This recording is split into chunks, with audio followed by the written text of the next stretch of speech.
कर्म भूमि, बाबा की चरित्र भूमि पर, जहां विशेष सूक्ष्म में बाबा के एक्स्ट्रा मदद मिलती रहती है।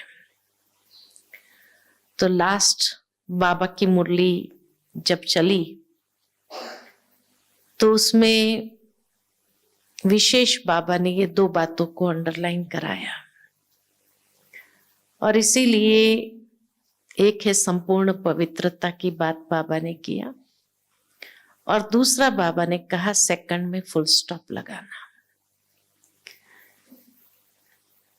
जब बाबा ने कहा कि बच्चे व्यर्थ भी एक प्रकार की इम्प्यूरिटी है, तो व्यर्थ संकल्प यानी संपूर्ण पवित्रता को अगर देखना है तो उसका आधार यही है कि हमारी जो मन के संकल्पों की ब्रेक है वो पावरफुल होनी चाहिए। तो उसके लिए जो बाबा ने कहा सेकंड में फुल स्टॉप लगाने का अभ्यास जरूर हो, तभी वो संपूर्ण पवित्रता की ओर हम आगे बढ़ सकते हैं। अगर व्यर्थ अंदर चलता रहे, चलो ब्राह्मण बनने के बाद नेगेटिव तो बहुत ना के बराबर हो गया, लेकिन फिर भी शिकायत ये बनी रहती है कि व्यर्थ अभी तक भी चलता है। और इसीलिए योग करने बैठते हैं तभी भी जब व्यर्थ चलता है तो उसको कंट्रोल करना कभी कभी बहुत मुश्किल हो जाता है। और ये चीज अंत तक चलनी है, इसीलिए उसको कैसे लगाना है फुल स्टॉप ये भी तो आना चाहिए। क्योंकि किसी ने मुझे प्रश्न किया कि ऐसा तो नहीं कि भाई बिंदी लगाना है, माना यहां बिंदी लगा दिया तो भाई संकल्प स्टॉप हो गए। ऐसा बिंदी लगा तो सकते नहीं है फिजिकली कोई, तो वो संकल्प को फुल स्टॉप लगाने का भाव क्या है बाबा का, तो उस पर मेरा चिंतन चल रहा था। इसीलिए मैंने बहन जी को कहा कि ये चिंतन मेरा अभी का है तो मैं उसी पर कराऊंगी, क्योंकि संपूर्ण पवित्रता का आधार यही है। अगर व्यर्थ बंद ही नहीं हुआ, रुका ही नहीं, तो संपूर्ण पवित्रता तो बहुत दूर की बात हो गई। तो पहला पुरुषार्थ हमारा फुल स्टॉप लगाना। तो फुल स्टॉप लगाना किसको कहा जाता है? पहली बात, फुल स्टॉप लगाना माना ये नहीं कि हमारा मन निर्संकल्प हो जाएगा, संकल्प चलना बंद हो जाएगा, उसको फुल स्टॉप कहा नहीं। लेकिन फुल स्टॉप लगाने का मतलब है कि अपनी विचारधारा को एक दिशा देना, श्रेष्ठ, समर्थ और शक्तिशाली दिशा देना। विचार बंद नहीं होंगे, विचार तो कंटिन्यू चलेंगे, लेकिन उसको मोड़ देना बहुत आवश्यक है। अब उस समय मोड़ने के लिए क्या करना पड़ेगा?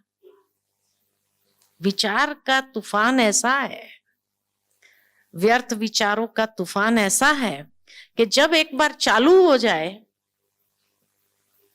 तो क्या होता है? रुकने का नाम नहीं लेता है। और ऐसे समय में अगर योग किया तो क्या होगा?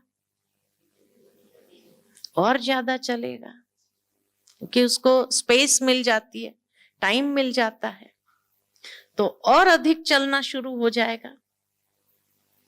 तो इसीलिए जब व्यर्थ चल रहा हो उसको फुल स्टॉप लगाने के लिए या दिशा देने के लिए स्थूल सेवा शुरू करो। उस समय योग में बैठना समझदारी नहीं है, या स्थूल सेवा कर्मणा या वाचा सेवा शुरू करो। किसी न किसी को ज्ञान सुनाओ, अपने विचारों को अपने आप एक दिशा मिल जाएगी। जब किसी को ज्ञान सुनाते हैं तो कई लोग सोचते हैं कि भाई हमारी स्थिति ही नहीं है, उस समय व्यर्थ इतना चल रहा है, हम ज्ञान सुनाते तो सामने वाले को क्या फर्क पड़े, माना क्या असर होगा, उसको तीर तो लगेगा नहीं, तो फिर ज्ञान भी क्यों सुनाए। वास्तव में हम उसको ज्ञान नहीं सुना रहे हैं, उस वक्त हम अपने आप को ज्ञान सुना रहे होते हैं। और जब हम अपने आप को ज्ञान सुना रहे होते हैं तो क्या होता है कि हमारे विचारों को जब समझ से हम उसको समझाना चालू करते हैं तो धीरे धीरे वो परिवर्तन भी हो जाएगा। और जितनी देर आपने उसको ज्ञान सुनाया उतनी देर में तो धीरे धीरे आपके विचार परिवर्तन होते हुए आप खुद महसूस करेंगे कि हाँ, जैसे फुल स्टॉप लग गया, उस व्यर्थ की बात को फुल स्टॉप लग गया और फिर आपकी गाड़ी एक और पटरी पर चढ़ने लगेगी। अच्छा चलो, ज्ञान सुनाना मुश्किल हो रहा है तो कोई बात नहीं, कर्मणा सेवा शुरू करो। जितना आप कर्मणा सेवा करेंगे तो उससे दो बात होगी। एक तो कर्मणा सेवा किया तो उसका पुण्य अर्जित होगा, और दूसरा जब उस सेवा से कोई आत्मा प्रसन्न होती है तो उसकी दुआएं भी मिलती है। तो ये दो चीज प्राप्त होने से वो व्यर्थ को समाप्त करना आसान होता है।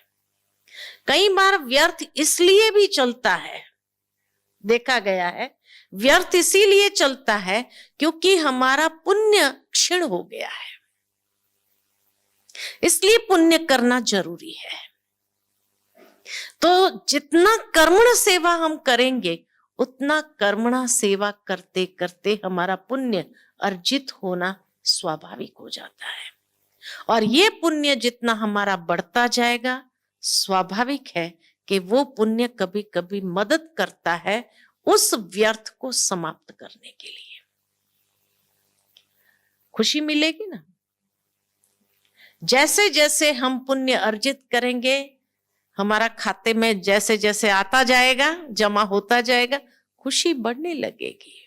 और वो खुशी में आए, जैसे बाबा ने अभी बहुत सुंदर बात कही थी, अब जो संडे की मुरली हमने सुनी, उत्साह। हर घड़ी उत्सव मनाओ, हर घड़ी उत्साह में रहो। उसमें कितनी अच्छी बात बाबा ने कही कि जब आप उत्साह में रहते हो तो परिस्थिति आपके ऊपर वार नहीं कर सकती है। बहुत गहराई की बात है। कैसे परिस्थिति वार नहीं करती है? तो जब हम उत्साह में होते हैं, अर्थात कि हमारी फुल स्पिरिट्स होती है, एक हाई एनर्जी अपने अंदर होती है। जब हाई एनर्जी अंदर में है तो परिस्थिति जो आती है वो लो एनर्जी है, तो वो लो एनर्जी हाई एनर्जी को इफेक्ट नहीं करती है। इसीलिए कर्मणा सेवा करते हुए हम अपने जमा के खाते को बढ़ाएं,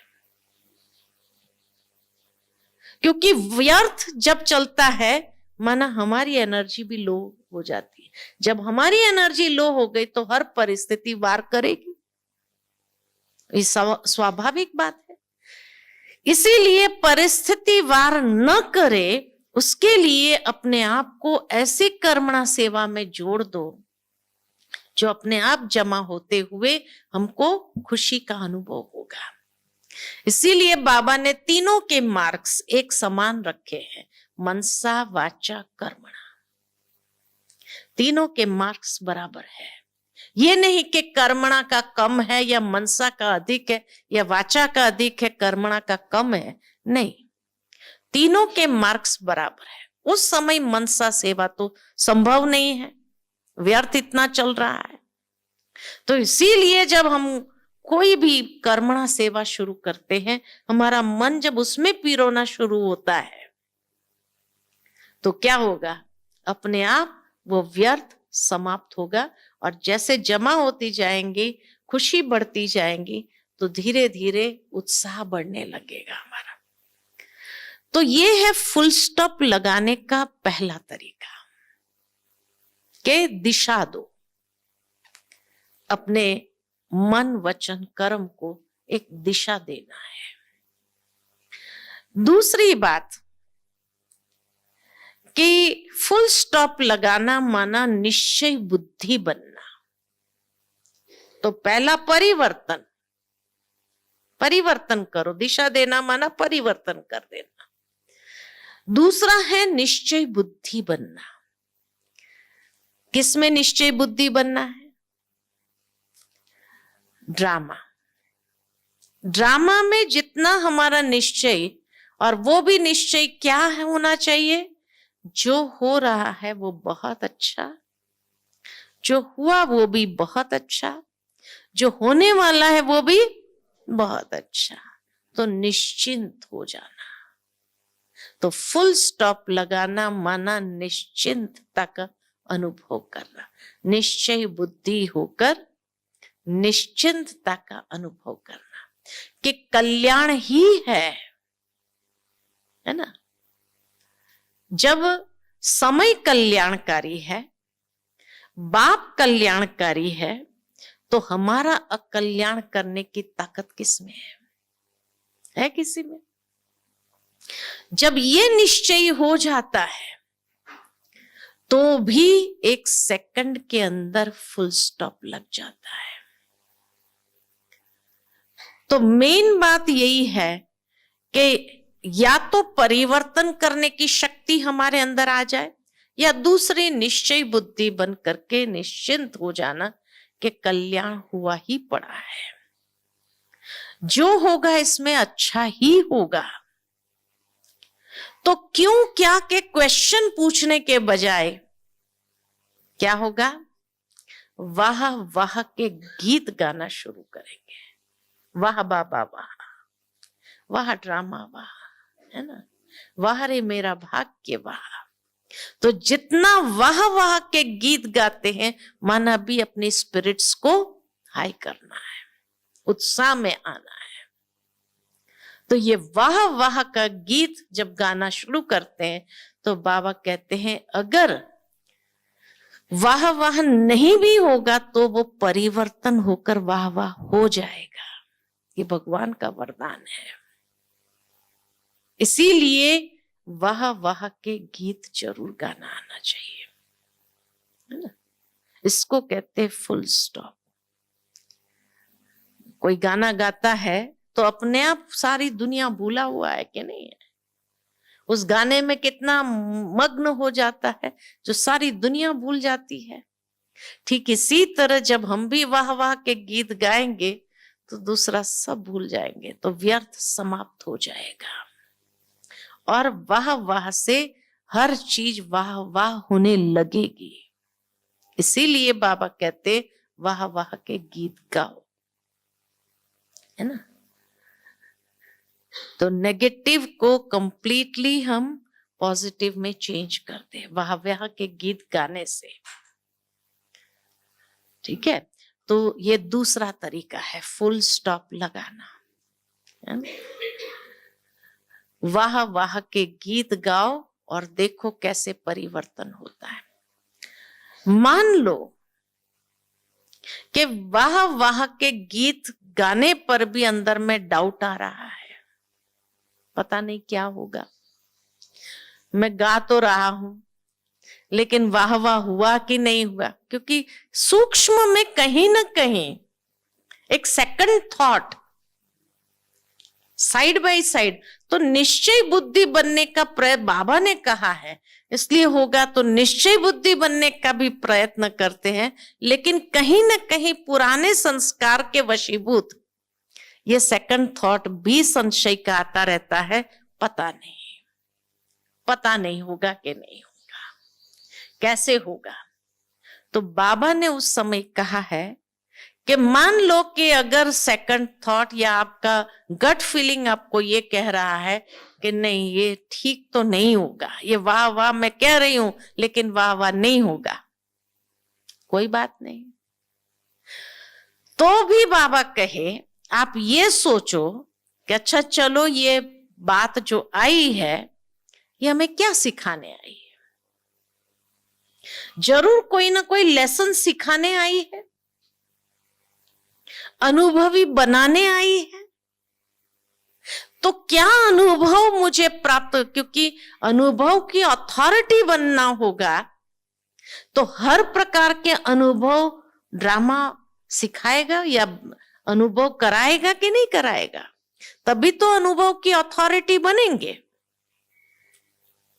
इसीलिए मान लो कि आपका गट फीलिंग आपको ये कह रहा है कि नहीं, ये वाह वाह तो नहीं होगा, ये कुछ बहुत बड़ा नुकसान, तो कोई बात नहीं, उसमें कुछ सीखने को मिलेगा, कुछ अनुभव प्राप्त होगा। ये अनुभव हमें अनुभवी तो बनाएगा, ताकि अंतिम पेपर में पास होने के लिए शायद ये अनुभव बहुत उपयोगी होगा। जिस तरह से दुनिया के अंदर भी कोई भी इंसान अनुभवी कब बनता है? कहेंगे ना, परिचय देते समय भी बड़े बुजुर्ग होते तो बड़े अनुभवी है। अनुभवी कैसे बने? कई ठोकरें खा खा करके तो अनुभवी बने, ऐसे ही तो अनुभव नहीं आ जाता है ना। तो जीवन के अंदर बाबा भी हम बच्चों को अनुभव की अथॉरिटी बना रहा है। तो अनुभव की अथॉरिटी बनने के लिए कुछ ठोकरें तो खानी पड़ेगी कि नहीं खानी पड़ेगी? तो उसको भी उस दृष्टिकोण से देखो कि अच्छा, ये बात जो आई है क्या सिखाने आई, क्या अनुभव प्रदान करने आई? तो खुद के अंदर क्या हो जाएगा? खुद के अंदर धैर्यता और गंभीरता आएगी। उसको समझने के लिए जो धैर्यता चाहिए वो धैर्यता आएंगी, तो भी फायदे में है, नुकसान तो हुआ ही नहीं, है ना। तो फुल स्टॉप लग जाएगा। कभी कभी ये फुल स्टॉप लगाना है धैर्यता रखते हुए कि अब ये परिस्थिति जो आई है मुझे कौन सा नया अनुभव देने के लिए आई है, और अनुभव प्राप्त करके आगे बढ़ो, क्योंकि आगे चल करके यही अनुभव अंतिम पेपर में उपयोगी होगा, काम आएगा।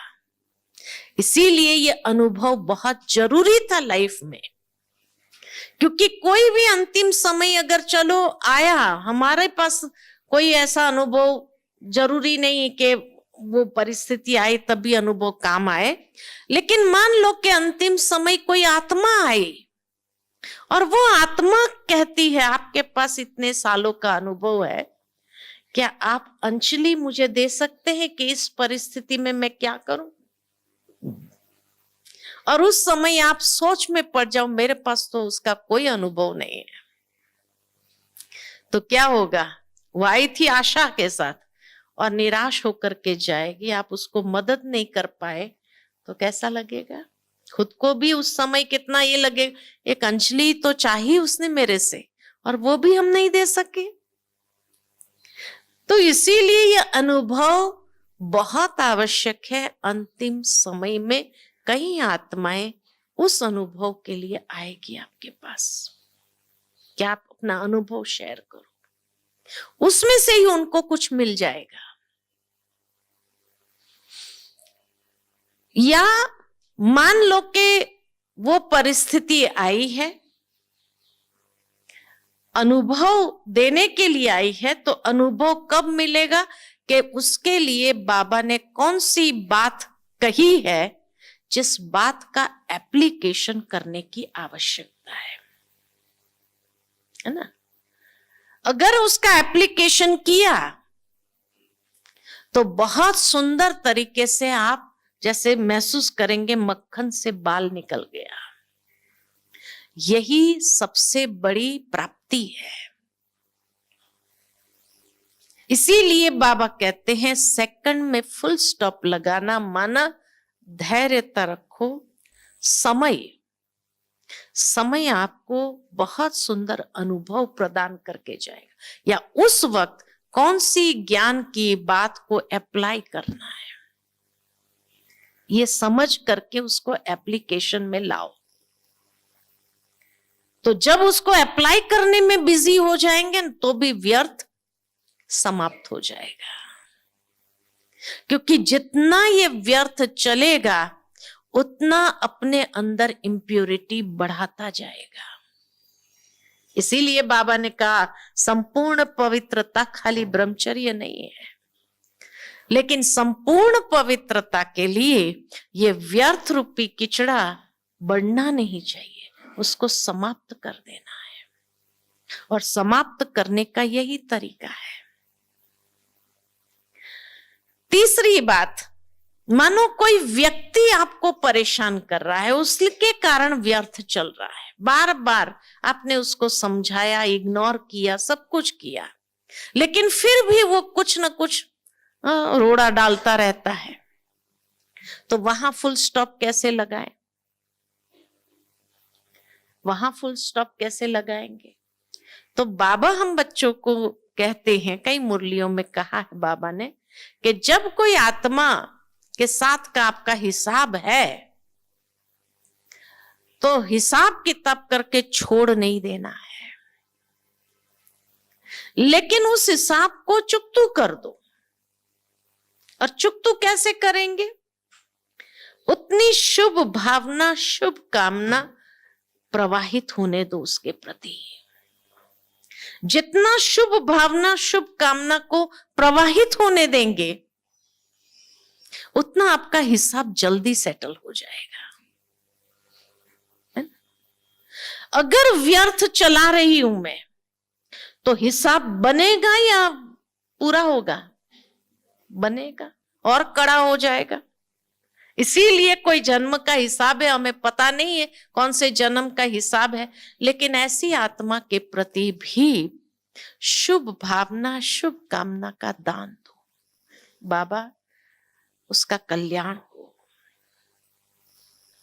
है ना। और उस आत्मा को भी आत्म रूप में देख करके उसके प्रति ये शुभ भावना को प्रवाहित करो, तो उसको टच होगा, उसको दुआएं दो। नेगेटिव से नेगेटिव बैलेंस नहीं होता है, वो बढ़ता है। उसने कुछ किया, उसके सामने तो चलो ठीक है, आपने कुछ नहीं बोला, मौन रखा, लेकिन पीछे कहा पागल है। बाबा ने क्या कहा? क्यों उसको श्रापित करते हो?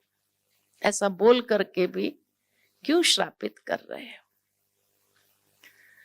इसीलिए वो बोल करके भी जो उसको श्राप दे दिया, वो भी हिसाब बढ़ाएगा या कम करेगा? बढ़ाएगा।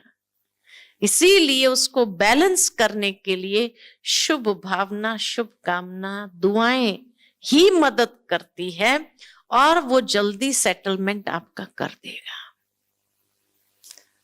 शुभ भावना नहीं देंगे तो बढ़ेगा, तो अब फुल स्टॉप लगाना चाहेंगे तो भी लगेगा नहीं। इसलिए उसको बैलेंस करने के लिए शुभ भावना, शुभ कामना फुल स्टॉप लगाता है। इसका कल्याण हो। बाबा इस आत्मा को शक्ति देना, हिम्मत देना, ये कार्य करने के लिए समझ देना उसको, तो अपने आप जितना हमने उसके प्रति शुभ भावना, शुभ कामना प्रवाहित किया, उतना आपका हिसाब भी जल्दी क्लियर हो जाएगा और फुल स्टॉप लगाना आसान होगा। ठीक है ना। चौथी बात, चार बात बताई है, 3 बताई कि चार बताई मैंने।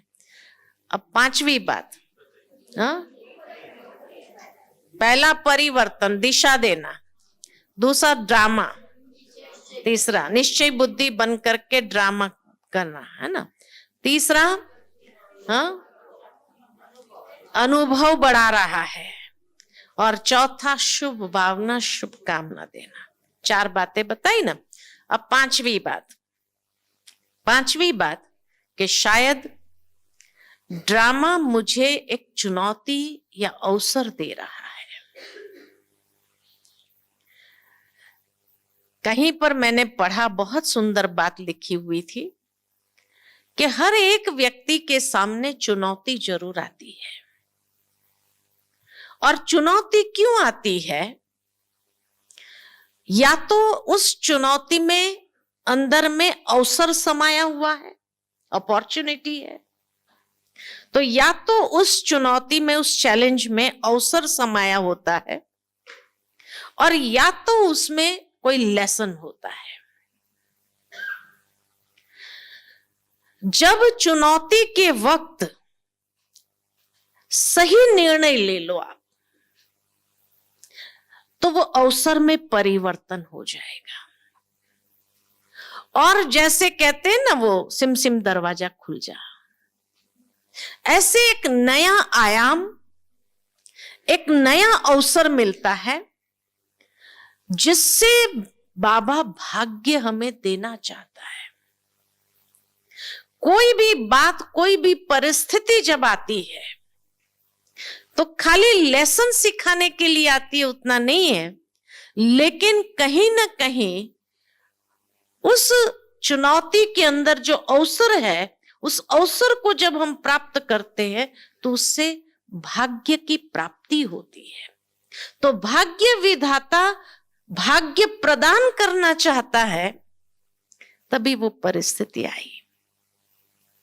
उस परिस्थिति को सुलझाते हुए अगर मेरी मनस्थिति सकारात्मक रही, अगर मेरी मनस्थिति एकदम बाबा के साथ जुड़ी हुई है, तो बाबा की जो टचिंग मुझे प्राप्त होगी, वो टचिंग प्राप्त होने से क्या होगा, हम सही निर्णय उस वक्त लेंगे, और सही निर्णय लेते ही वो अवसर के द्वार खुलते हैं। और आप आश्चर्यचकित हो जाएंगे, ये तो मैंने सोचा भी नहीं था, देखो बाबा ने कैसा ये भाग्य प्रदान कर दिया, है ना।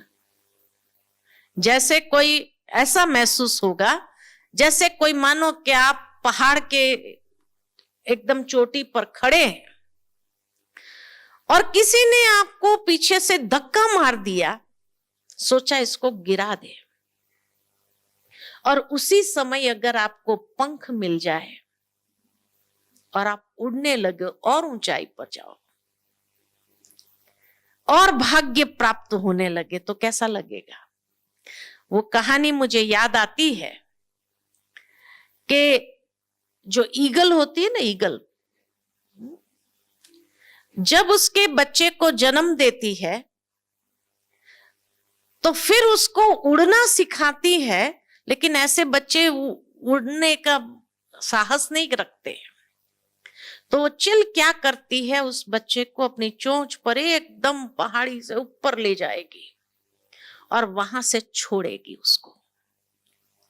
और जैसे ही छोड़ेगी ना कि वो पंख फड़फड़ाना चालू कर देता है और तब उड़ना सीखता है। तो जीवन के अंदर हमेशा जिसको भय रहता है ना, व्यर्थ किसका चलता है? व्यर्थ का कारण होता है भय। और जब बाबा भी देखता है कि आत्मा को भय बहुत है, तो भय को खत्म करने के लिए क्या करेगा? वो भी हमारे सामने ऐसी परिस्थिति ला करके खड़ा कर देंगे हमको वहां पर, और ऐसा कोई ना कोई को निमित्त बनाएंगे जो धक्का देगा। जैसे कोई स्विमिंग करना नहीं चाहता है, मेरे को याद आता है बचपन में स्विमिंग नहीं करना चाहता, कोई ऐसा जोर से धक्का मार के हाथ पैर फटफड़ाना चालू कर और स्विमिंग करना सीख जाते हैं ना। तो ठीक इसी तरह ड्रामा भी, जब हमें कोई भाग्य देना चाहता है लेकिन डर के कारण हम उस भाग्य तक पहुंच नहीं पा रहे हैं, तो ऐसी चुनौती आती है कि जिस चुनौती में अगर बुद्धि का योग सही है, सही डिसीजन लिया, तो जैसे वो अवसर का द्वार खुलता है। वो इसीलिए बंद था क्योंकि हम डर रहे थे, और उस डर के कारण हम आगे हिम्मत नहीं कर रहे थे। बाबा कई बार मुरली में हम बच्चों को कहते हैं कि कई बच्चे बाबा मदद करना, बाबा मदद करना, बाबा मदद कर, रटला लगाते, बाबा हम तो आपके बच्चे हैं ना, मदद करना, आप मदद करना। लेकिन आधा चीज याद रखते हैं, पूरा याद नहीं रखते हैं।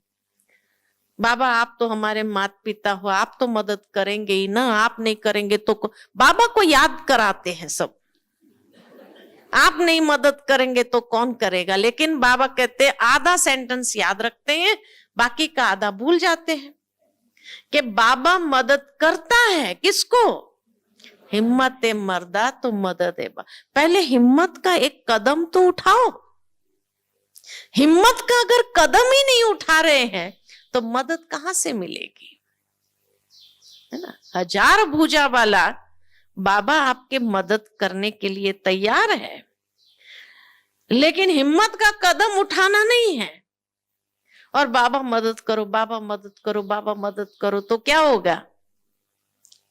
और फिर मदद नहीं मिलती है, क्योंकि मदद कैच ही नहीं कर पाते हैं, हिम्मत का कदम बढ़ाया ही नहीं तो मदद तो कैच नहीं कर पाते हैं। फिर कहते हैं बाबा को इतना याद किया, इतना योग लगाया, फिर भी बाबा की मदद नहीं मिली है। तो बाबा क्या कहते हैं, कारण क्या हुआ कि हिम्मत का कदम बढ़ाया नहीं। हिम्मत जरूर रखनी पड़ती है कई बार, और जैसे ही हिम्मत का कदम बढ़ाते हैं उस विश्वास के साथ कि बाबा है, फिर देखो आपको लगेगा मैं कहीं गिर न जाऊं, मैं कहीं ये न हो जाऊं, ये न हो जाए। लेकिन हिम्मत का कदम रखते हुए बस आप उस परिस्थिति को पार करने के लिए आगे बढ़ जाओ, देखो फिर क्या होता है, देखो फिर क्या होता है कि नहीं। ऐसा भाग्य विधाता भाग्य प्रदान करता है जो आप बाद में सोचेंगे मैं तो नाहक डर रही थी, बाबा ने इतना अच्छा भाग्य दिया मेरे को। तो डर नहीं रखो, डर को खत्म करने का यही एकमात्र साधन है, हिम्मत का कदम बढ़ाओ। तो कोई भी चुनौती जब आती है तो उस समय हिम्मत बहुत जरूरी है।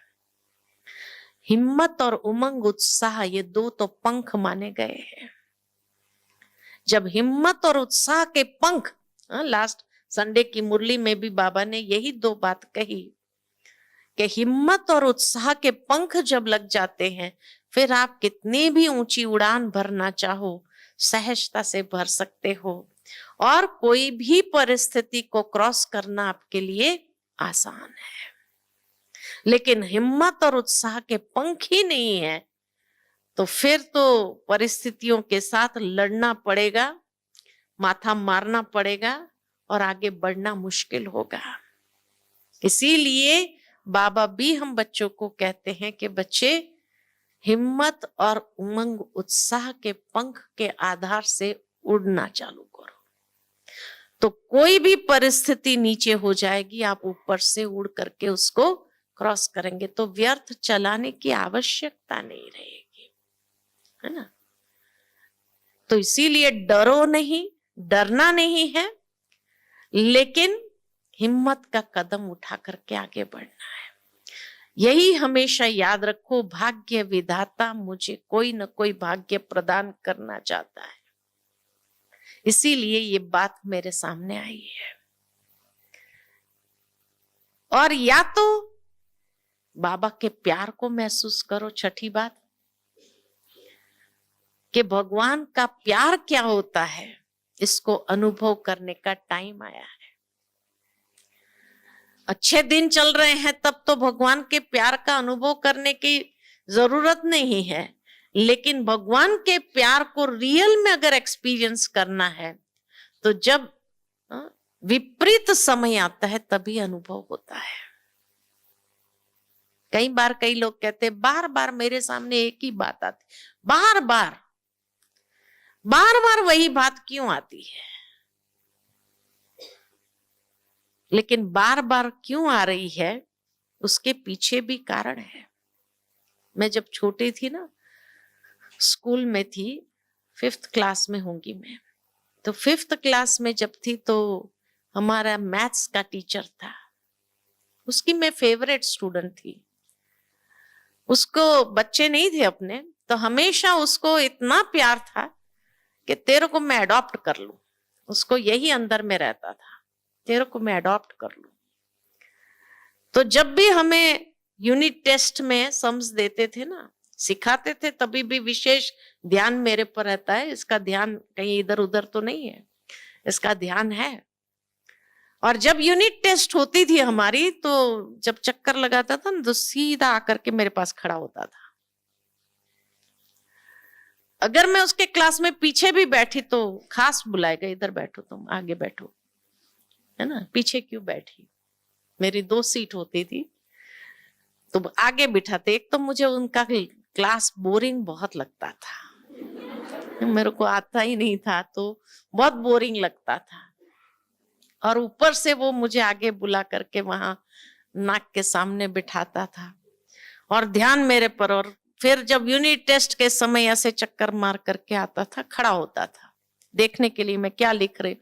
अब नेचुरल है, वो खड़ा होगा तो कॉन्शियस तो हो जाएंगे, तो गलती तो होनी ही है। तो गलती हो जाती थी मेरे से, तो उसको इतना गुस्सा आता था अंदर में। फिर जब पेपर देने जाते थे ना, जब निकलते हुए जब क्लास से, तो जैसे ही पेपर देते थे तो मेरा पेपर बाद में लेता, दूसरे का सबका ले लिया, है ना, और फिर मेरा लास्ट में लेकर कहता बैठो, बैठ इधर, इतनी गलती करती है तुम, है ना। बहुत गुस्सा आता था मेरे ऊपर। फिर वो तब तक वो 10 सम्स ऐसे ही निकाल के रखता था, और ये सारा सॉल्व कर, बैठो सॉल्व करो, बाकी सब चले गए और मेरे को बैठना पड़ता था। तो मुझे बड़ा गुस्सा आता था, है ना। लेकिन इतनी प्रैक्टिस कराता था, इतनी प्रैक्टिस, 10-10 सम्स ऐसे एक जैसे दे करके प्रैक्टिस कराता था, ताकि मेरे को फाइनल में अगर वो क्वेश्चन आए तो मैं फेल ना हो जाऊं। ये उनकी भावना थी। अब जब फाइनल एग्जाम आई और मेरा 100% मार्क्स है, मैथ्स में तो फुल स्कोर कर सकते हैं, तो इतना मुझे कॉन्फिडेंस आ गया था, हर चीज 10-10 बार बार बार कराते रहने से इतनी मैं परफेक्शन उसमें आ गया था। तो एक तो मैंने समय से पहले भी कर दिया और 100% मार्क्स आया। उस समय जो खुशी मेरे चेहरे पर थी, उससे ज्यादा जो खुशी उसके चेहरे पर, आज तक मुझे वो चेहरा भूलता नहीं उनका, कि कितना प्यार होता है। तब बार बार प्रैक्टिस कराता रहा, तो उस बात को मैं समझती रही कि बाबा भी जब कोई बात बार बार मेरे सामने लाता है ना, इसका मतलब मैं बाबा की फेवरेट स्टूडेंट हूं, इतनी प्रैक्टिस देता है मुझे। और दूसरी बात कि मैं फेल हूं, ये उसको मंजूर नहीं, फाइनल एग्जाम में मैं पास होनी ही चाहिए। तो ये भगवान का प्यार अनुभव करो, तो वो परिस्थिति बार बार आने से भी क्या होगा, आप एक्सपर्ट हो जाएंगे। कोई चीज बार बार सॉल्व करो तो क्या होगा, तो व्यर्थ चलेगा या समर्थ चलेगा। बाबा के प्यार को अनुभव करो उसमें, तो क्या होगा, समर्थ चलेगा। खुशी होगी अंदर के मेरे जैसा फेवरेट स्टूडेंट भगवान को, सुप्रीम टीचर को भी नहीं है, वो इतना मुझे प्यार करता है, तभी तो कोई प्रॉब्लम बार बार सॉल्व करने के लिए देता है। तो फुल स्टॉप, इसी को तो नाम है फुल स्टॉप लगाना। या तो व्यर्थ चलाओ, या तो उस प्यार को महसूस करते हुए आप समर्थ चलाओ, यही तो फुल स्टॉप लगाना है। तो कहने का भावार्थ मेरा यही है कि फुल स्टॉप सेकंड में लगाना माना परिवर्तन करना, दिशा देना, निश्चय बुद्धि हो जाना और निश्चिंत होकर के वाह वाह के गीत गाना, या धैर्यता और गंभीरता को धारण करते हुए, है ना, लेसन सीख लेना, या अनुभव की अथॉरिटी बन जाना, या कोई आत्मा अगर बार बार आपको परेशान कर रही तो शुभ भावना शुभ कामना दे करके उसके हिसाब को जल्दी सेटल कर दो, या भाग्य विधाता जब आपको कुछ देना चाहता है तो वो परिस्थिति आती है चुनौती के रूप में, और उसमें अवसर खुल करके सिमसिम दरवाजा खुल जा मेरे लिए, हाँ, ये अनुभव करो। या तो बाबा के प्यार को अनुभव करो कि बार बार अगर मेरे साथ, इसका मतलब फाइनल में बाबा तो जानी जाननहार है ना, सब कुछ जानता है कि फाइनल में क्या, एग्जाम में क्या क्वेश्चन आने वाला है और उसके सामने वही आने वाला है। बाबा ने कई बार हम बच्चों को बता दिया है कि फाइनल एग्जाम में फाइनल क्वेश्चन कौन सा होगा। हाँ, सबके लिए नष्ट मुआ थोड़ी होगा। हाँ, जिसमें मोह की कमजोरी होगी उसके लिए वो पेपर होगा, लेकिन बाकी के लिए, कुमारियों के लिए कौन सा मोह है ना, तो क्या पेपर हो सकता है। बाबा ने हमेशा हम बच्चों को कहा है, बच्चे छोटी सी कमजोरी को भी छोड़ो नहीं, कि छोटी सी है, अंत में ठीक कर देंगे, क्योंकि वही फाइनल पेपर का द्वार होगा। जो छोटी सी कमजोरी को मैंने छोड़ा कि लास्ट तक ठीक हो जाएगा, वास्तव में माया का आने का द्वार वही है, और लास्ट में वो खत्म नहीं होंगी, लेकिन तब तक वो मैग्निफाइड होकर के इतने बड़े स्वरूप में आएगी, वो आपका फाइनल क्वेश्चन होगा। तो अभी से चेक करो मेरे में कौन सी कमजोरियां है। हाँ, जिसमें मोह की कमजोरी है उसके लिए फाइनल पेपर वही होगा, लेकिन जिसमें दूसरी कमजोरी है, तो किसी में क्रोध की कमजोरी है, किसी में देह अभिमान की कमजोरी है, मैंपन की कमजोरी है, किसी में और कोई कमजोरी है, ईर्ष्या की, द्वेष की, कोई भी कमजोरी है, तो जो कमजोरी होगी वही फाइनल क्वेश्चन आपके लिए होगा, और उसका समय 1 सेकंड, ये भी बाबा ने बता दिया है। उस एग्जामिनेशन का चेकिंग कौन करेगा, मार्क्स कौन देगा, खुद बाबा नहीं देगा, खुद ही देंगे, खुद ही चेकर है आप। और जैसे ही आपने वो एग्जाम दिया और एग्जाम देते वक्त आपने महसूस किया फेल हो गए, आप खुद बोलेंगे, अंदर से विचार आएगा फेल हो गए, माना आपने लेबल डाल दिया फेल, तो अपने आप वहां चले जाएंगे जहां फेल होना है। फेल वाले जाते हैं।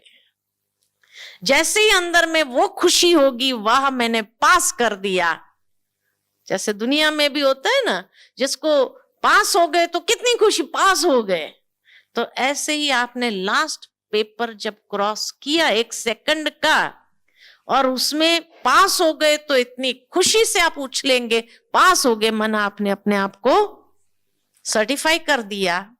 और फेल भी हुए तो भी आप खुद सर्टिफाई करने वाले, फेल हो गए, बाबा देने वाला नहीं है। नहीं तो कोई भी कहेगा बाबा आपने पार्शियलिटी किया। इसलिए भगवान साक्षी हो जाता है। चेकिंग करने वाले कौन, आप खुद। सर्टिफाई करने वाले कौन, आप खुद, है ना। पेपर सेट करने वाले कौन, आप खुद। अपनी कमजोरी के कारण वो पेपर सेट होगा, है ना। और लिखने वाला कौन, आप खुद। भगवान तो साक्षी रहता है। आपने जैसा सर्टिफाई किया वैसे स्टेज में चले जाएंगे, आप अपना नंबर बना देंगे, उस लाइन में आप चले जाएंगे। और जैसे उस लाइन में लग गए, पास वाले पास की लाइन, आप ये सोचेंगे अभी तो मेरे को करना है, तो फेल भी हो जाऊं तो भी मैं पास बोलूं, नहीं कर सकेंगे, नहीं कर सकेंगे। उस समय 1 second, fraction of a second में भी ये बात निकली कि फेल हो गए, नहीं कर पाए, बस गया, वो सर्टिफाइड हो गया उसी समय, है ना। तो इसीलिए आप उस समय खुद के साथ भी ये चालाकी नहीं कर पाएंगे कि फेल होने के बाद भी आप उछलो और कहो कि पास हो गए, ये नहीं कर पाएंगे। ठीक है, तो उसको कहा जाता है सेकंड में full stop. Okay, Om Shanti.